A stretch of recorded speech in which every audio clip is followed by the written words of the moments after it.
कहते हैं सत्य कभी छिपता नहीं है, एक न एक दिन सामने आ ही जाता है। सत्य को सिद्ध नहीं करना पड़ता है, क्योंकि सत्य तो अपने आप में सत्य है ही, झूठ को सिद्ध करना पड़ता है। इसलिए कहा जाता है कि सत्य के सूर्य को कोई भी छुपा नहीं सकता है। कितने भी काले घने बादल उसके सामने आ जाएं, लेकिन धीरे धीरे करके साफ हो जाते हैं और सत्य हमेशा हर किसी के सामने आ जाता है। ईमानदारी से चलना आज के समय में बहुत कठिन है, नामुमकिन नहीं। कहा जाता है जो व्यक्ति आज के समय में ईमानदारी से चलता है उसको बहुत समस्याओं का सामना करना पड़ता है।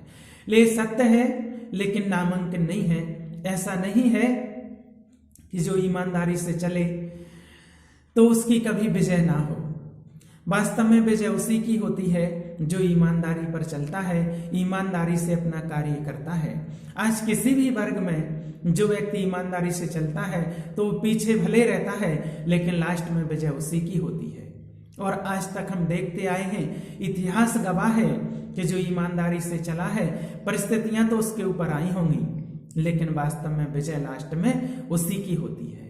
तो आज एक बार ऐसा ही एक उदाहरण आपके सामने है ईमानदारी का, कि ईमानदार व्यक्ति को कैसे सफलता मिलती है और कैसे उसको विजय मिलती है। एक समय की बात है, एक बार एक बहुत बड़ी फैक्ट्री थी और उस फैक्ट्री में बहुत से लोग कार्यरत थे, कार्य करते थे।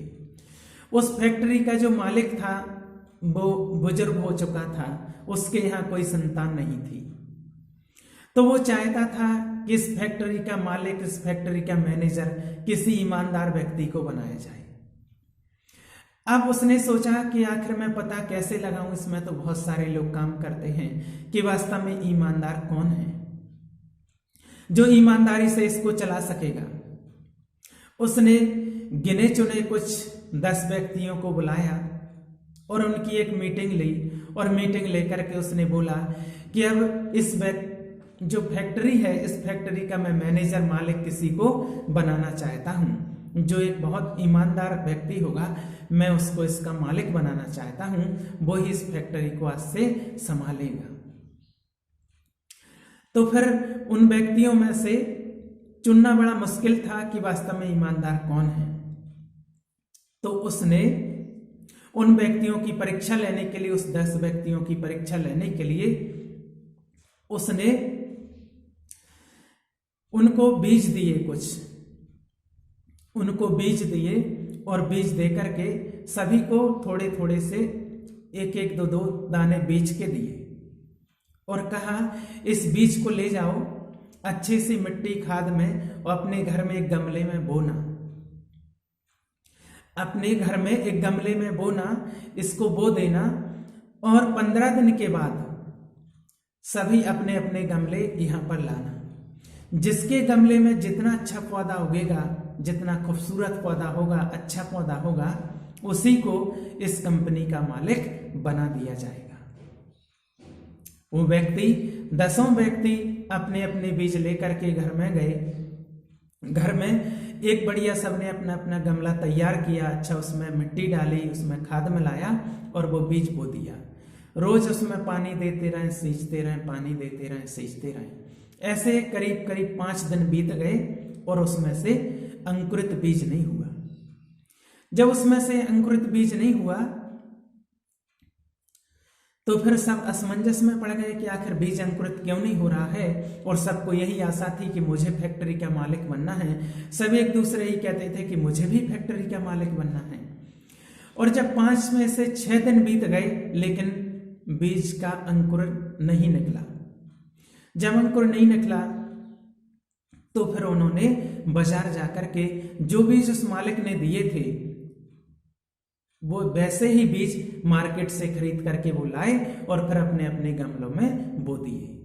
2-3 दिन के बाद उस बीज में से अंकुरित निकला और पौधा निकल आया। धीरे धीरे करके पौधा बड़ा होने लगा।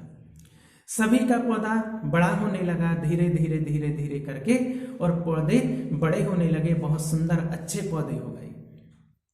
कहते समय निकलता गया और जब 15 दिन हो गए, 15वें दिन उस मालिक ने बुलाया सभी को, कहा कि कल अपने अपने गमले लेकर के आना।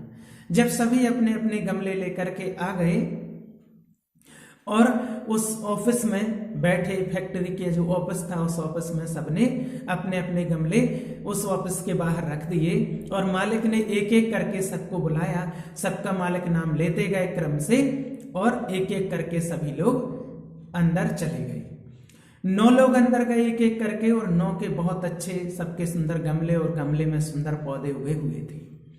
सब आशा लगाए हुए थे, एक से एक बढ़ करके गमले में पौधे थे और सब आशा लगाए हुए थे कि मैं बनूंगा मालिक, मैं बनूंगा मालिक। एक जो व्यक्ति था 10वां, उसको बुलाया तो वो अपना गमला ऐसे ही लेकर के पहुंच गया और उसके गमले में पौधा नहीं था। उसके गमले में पौधा उगा ही नहीं था क्योंकि उसने बीज बाजार से ला करके नहीं बोया था। उसके गमले में बीज नहीं बोया था उसने, इसलिए उसमें पौधा नहीं उगा। अब वो बेचारा नीचा सर करके और वहीं पर खड़ा हो गया। सबने देखा कि इसके गमले में तो पौधा ही नहीं है और सब उसकी हंसी करने लगे कि आखिर ईमानदार नहीं है। सब उसके ऊपर हंसने लगे। मालिक ने सबको शाबाशी दी और कहा, आज से इस फैक्ट्री का मालिक ये 10वां व्यक्ति होगा जिसके गमले में पौधा नहीं उगा है। सब लोग ताज्जुब करने लगे कि ये क्या। मालिक से कहने लगे कि आपने तो कहा था कि जिसका सबसे अंदर सबसे अच्छा सुंदर गमले में पौधा होगा उसको इस फैक्ट्री का मालिक बनाया जाएगा, और ये क्या, इसके पौधे में पौधा ही, गमले में पौधा ही नहीं है और आप इसी को मालिक बना रहे हैं। तो मालिक ने कहा, ईमानदार व्यक्ति यही है। मालिक ने फिर उसका राज बताया कि मैंने जो आप लोगों को पौधे दिए थे, गमले में जो बीज डालने के लिए जो बीज दिए थे वो बीज भुने हुए थे, सिके हुए थे। मैंने सेंक करके वो बीज दिए थे और सिका हुआ बीज कभी अंकुरित नहीं होता है। मैं यही देखना चाहता था कि आखिर ईमानदार कौन है इनमें से। और वो सिका हुआ बीज मैंने इसमें डाला, मैंने लाया था और ला करके आप लोगों को दिए थे कि आप सिके हुए बीज डालेंगे तो वह अंकुरित नहीं होगा। लेकिन आप लोग ईमानदार नहीं हैं, आप लोगों ने दूसरे बीज डाल दिए।